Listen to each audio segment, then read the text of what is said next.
स्वागत। आज हम इतिहास के एक बहुत ही रोमांचक और रणनीतिक मोड़ की गहराई से पड़ताल करने वाले हैं। हमारे पास जो स्रोत है वो हमें ले जाते हैं 17वीं शताब्दी के भारत में।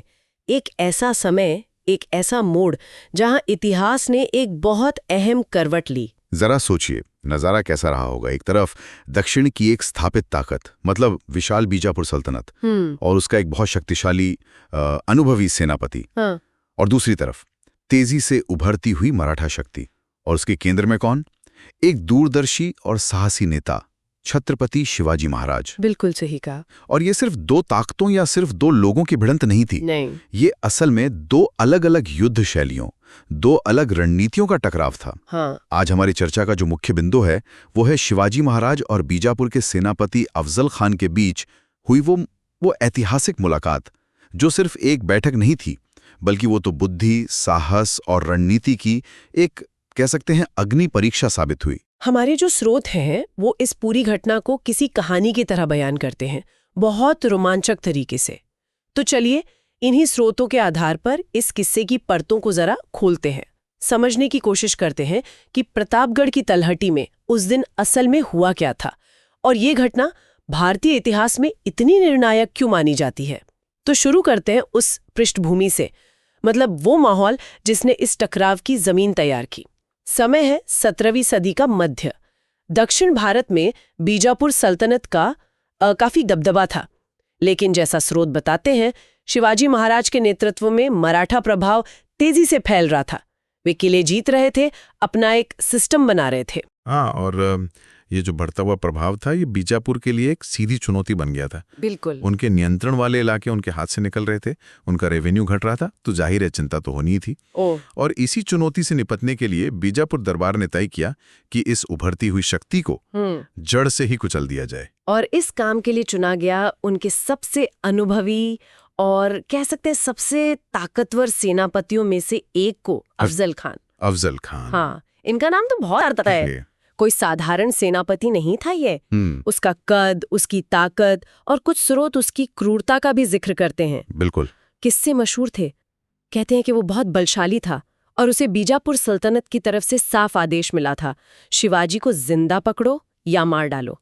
मकसद बिल्कुल साफ था, मराठा चुनौती को हमेशा के लिए खत्म करना। बिल्कुल। आदेश मिलते ही अफजल खान एक बहुत बड़ी सेना लेकर दक्षिण की तरफ बढ़ा, लेकिन उसकी रणनीति सिर्फ सैन्य बल तक ही सीमित नहीं थी। ये बात ध्यान देने वाली है। जैसा कि कई विवरणों में जिक्र मिलता है, उसने रास्ते में पड़ने वाले कई महत्वपूर्ण मंदिरों को नुकसान पहुंचाया, तोड़फोड़ की, गांव में लूटमाट भी की। ये सिर्फ विनाश नहीं था, ये एक सोची समझी मनोवैज्ञानिक चाल थी। अच्छा, तो इसका मकसद क्या था?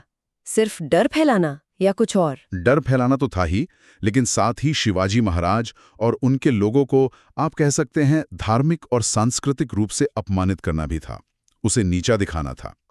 खान को उम्मीद थी कि इस तरह की हरकतों से शिवाजी महाराज या तो डर जाएंगे या फिर गुस्से में आकर कोई ऐसी सैन्य गलती कर बैठेंगे जिसका वो फायदा उठा सके। वो उन्हें उकसाकर खुली लड़ाई के लिए मजबूर करना चाहता था, जहां उसकी बड़ी सेना का पड़ाव भारी रहता। लेकिन शिवाजी महाराज पर इस चाल का क्या असर हुआ? क्या वो विचलित हुए, घबरा गए? देखिए, विचलित तो शायद हुए होंगे, इंसान थे, लेकिन उन्होंने अपनी भावनाओं को अपनी रणनीति पर हावी नहीं होने दिया। ये उनकी खासियत थी। उन्होंने स्थिति का बहुत ठंडे दिमाग से आकलन किया। उन्हें पता था कि मैदानी इलाके में अफजल खां की इतनी भारी भरकम सेना से सीधी टक्कर लेना वो आत्मघाती हो सकता है। जैसा कि एक स्रोत में उनकी सोच का अंदाजा लगता है कि पहाड़ी चूहे को बिल में ही पकड़ा जा सकता है, खुले मैदान में नहीं। तो उन्होंने अपनी ताकत, यानी पहाड़ी इलाकों की जानकारी और गुरिल्ला युद्ध की तकनीकों पर भरोसा करने का फैसला किया। और यहीं पे कहानी एक बहुत ही दिलचस्प मोड़ लेती है। जब अफजल खान को लगा कि शिवाजी महाराज उसकी चाल में नहीं फंस रहे, मतलब पहाड़ों से नीचे नहीं उतर रहे, तो उसने अपनी रणनीति बदल दी। बिल्कुल, उसने अचानक पैंतरा बदला, एकदम यू टर्न लिया और शिवाजी महाराज को एक व्यक्तिगत मुलाकात का प्रस्ताव भेज दिया। संदेश भिजवाया कि वो तो उन्हें अपने बेटे जैसा मानते हैं, युद्ध की क्या जरूरत है, आओ मिलकर बात करते हैं और सारे मसले सुलझा लेते हैं। ऐसा लग रहा था जैसे वो दोस्ती का हाथ बढ़ा रहा हो। लेकिन क्या ये वाकई दोस्ती का पैगाम था या कुछ और? नहीं, जैसा बाद की घटनाओं से और शिवाजी महाराज की तैयारियों से जाहिर होता है, ये दोस्ती का मुखौटा पहना एक बहुत खतरनाक जाल था। खान की असल योजना कुछ और ही थी। उसका इरादा साफ था कि जब शिवाजी महाराज उससे मिलने अकेले या कम सुरक्षा के साथ आएंगे तो वो उन्हें अपनी बड़ी बड़ी बाहों में जकड़कर या तो कैद कर लेगा या वहीं खत्म कर देगा। एक ऐसा धोखा जिससे शिवाजी बच ना सकें। और क्या शिवाजी महाराज को इस धोखे का अंदाजा हो गया था? पूरी तरह से। उनकी जो खुफिया जानकारी का नेटवर्क था और स्थिति को समझने की जो क्षमता थी वो कमाल की थी। उन्होंने अफजल खान के पिछले रिकॉर्ड को देखा, उसकी क्रूरता, बीजापुर दरबार के इरादे, इन सब को देखते हुए वो भांप गए थे कि मुलाकात का प्रस्ताव महज एक छलावा है। लेकिन उन्होंने इसे अस्वीकार भी नहीं किया। उन्होंने प्रस्ताव स्वीकार कर लिया। ये तो बहुत जोखिम भरा कदम था। हाँ, जोखिम तो था, लेकिन उन्होंने न्योता स्वीकार किया, मगर अपनी शर्तों पर और पूरी तैयारी के साथ। यहीं उनकी रणनीतिक प्रतिभा सामने आती है। उन्होंने मुलाकात के लिए प्रतापगढ़ किले के नीचे की तलहटी को चुना, एक ऐसा इलाका जो उनके कंट्रोल में था और जहां के चप्पे चप्पे से वे वाकिफ थे। उन्होंने सोच लिया था कि खान की हर चाल का जवाब अपनी चाल से देना है। तो मुलाकात के लिए उन्होंने क्या खास इंतजाम किए थे, ये जानना बहुत जरूरी है, क्योंकि यही इस पूरी घटना का कह सकते हैं केंद्र बिंदु है। उनकी तैयारी मल्टी लेयर्ड थी, बहुस्तरीय। सबसे पहले पर्सनल सिक्योरिटी। जैसा कि कई ऐतिहासिक विवरणों में दर्ज है, उन्होंने अपने कपड़ों के नीचे लोहे का एक महीन कवच पहना था जिसे चिलखत कहते हैं। ये अचानक होने वाले किसी धारदार हथियार के हमले से बचाव के लिए था। इससे साफ पता चलता है कि उन्हें खान के इरादों पर कितना शक था। और हथियारों के लिहाज से, क्योंकि मुलाकात में तो शायद नियम था कि ज्यादा हथियारबंद लोग नहीं होंगे। हाँ, यहीं उनकी चतुराई दिखती है। उन्होंने ऐसे हथियार चुने जो आसानी से छिपाए जा सकें और नजदीकी लड़ाई में बहुत घातक हों। जानकारी के अनुसार उन्होंने अपने दाहिने हाथ की मुट्ठी में वागनक छिपा रखा था। वागनक? हाँ, वागनक मतलब बाघ के पंजों जैसा दिखने वाला लोहे का एक छोटा लेकिन बहुत खतरनाक हथियार जो हथेली में आराम से समा जाता है।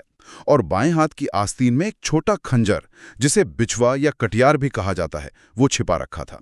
ये हथियार दिखने में छोटे थे, लेकिन अचानक हमले के लिए एकदम सही थे। ये तो हुई उनकी व्यक्तिगत तैयारी, लेकिन क्या आसपास सुरक्षा का भी कोई इंतजाम था? बिल्कुल। ये सिर्फ बचाव की तैयारी नहीं थी, ये पूरी स्थिति पर नियंत्रण पाने और पलटवार करने की तैयारी थी। शिवाजी महाराज ने अपने सबसे वफादार और कुशल लड़ाकों, जिन्हें मावले कहा जाता है, उनकी टुकड़ियों को मुलाकात की जगह के आसपास की घनी झाड़ियों और जंगलों में छिपा दिया था। उन्हें सख्त निर्देश थे कि जब तक खास इशारा न मिले तब तक बाहर नहीं निकलना है, लेकिन इशारा मिलते ही दुश्मन पर टूट पड़ना है। अच्छा, यानी एक तरफ अफजल खान धोखे की तैयारी कर रहा था और दूसरी तरफ शिवाजी महाराज उस धोखे का जवाब देने के लिए पूरी तरह से तैयार थे। निश्चित रूप से। शिवाजी महाराज ने अफजल खान की शारीरिक ताकत, उसकी सेना की बड़ी संख्या और उसके संभावित धोखे, इन सभी चीजों को ध्यान में रखकर अपनी रणनीति बनाई थी। वो हर स्थिति के लिए तैयार थे। अब आते हैं उस क्षण पर जब इतिहास रचा गया, वो मुलाकात। तय समय पर प्रतापगढ़ की तलहटी में बनाए गए खास शामियाने में अफजल खान और शिवाजी महाराज का आमना सामना हुआ। कैसा था माहौल उस वक्त? माहौल यकीनन तनावपूर्ण रहा होगा। बहुत ज्यादा टेंशन होगी हवा में, लेकिन बाहरी तौर पर शायद शांति दिखाने की कोशिश की गई होगी। खान अपनी पूरी कदकाठी और रुतबे के साथ वहां मौजूद था, शायद आत्मविश्वास से भरा हुआ कि उसकी योजना कामयाब होगी। शिवाजी महाराज भी पूरे संयम के साथ वहां पहुंचे। उनके साथ उनके दो भरोसेमंद अंगरक्षक थे, जीवा महाला और संभाजी कावजी, और खान के साथ भी उसका एक अनुभवी योद्धा सैयद बंदा था। और फिर मुलाकात शुरू हुई। स्रोत बताते हैं कि अफजल खान ने आगे बढ़कर थोड़ा दिखावती प्यार जताते हुए कहा, आओ शिवाजी, हमारे गले लग जाओ, पुराने गिले शिकवे मिटाते हैं। जी हाँ, शिवाजी महाराज भी आगे बढ़े, लेकिन जैसे ही खान ने उन्हें गले लगाने के लिए अपनी लंबी मजबूत बाहों में भरा, उसने अचानक अपनी पकड़ बहुत सख्त कर ली, कस ली एकदम। और विवरण बताते हैं कि उसी वक्त उसने अपनी कटार निकालकर शिवाजी महाराज की पीठ पर वार करने की कोशिश की। धोखा अब सामने आ चुका था ऐन वक्त पर। लेकिन शिवाजी महाराज तो तैयार थे, कवच पहना हुआ था उन्होंने। बिल्कुल, यही उनकी तैयारी और उनकी बिजली जैसी फुर्ती काम आई।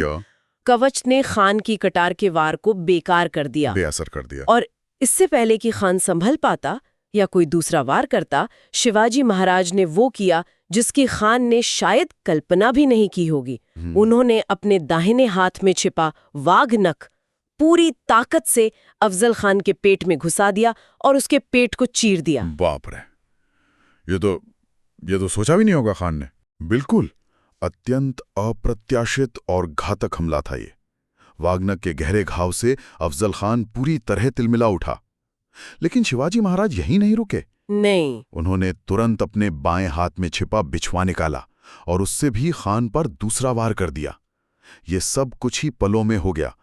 पलक झपकते ही पूरी बाजी पलट चुकी थी। खान जैसा विशालकाय योद्धा इन छोटे लेकिन घातक हथियारों के वार से बुरी तरह घायल हो गया। हाँ, विवरणों के अनुसार वो दर्द से चीखता हुआ पीछे हटा। उसका घमंड, उसकी धोखे की योजना, सब शिवाजी महाराज की दूरदर्शिता, उनकी तैयारी और उनके अचूक आक्रमण के सामने धरी की धरी रह गई। तभी खान का साथी सैयद बंदा वो शिवाजी पर झपटा, लेकिन शिवाजी के अंगरक्षक जीवा महाला ने ऐसी फुर्ती दिखाई कि उसे वहीं ढेर कर दिया। तभी तो कहते हैं, होता जीवा महणु माचला शिवा। सही। तो खान घायल होके पीछे हटा। इसके बाद क्या हुआ? शामियाने में तो अफरा तफरी मच गई होगी।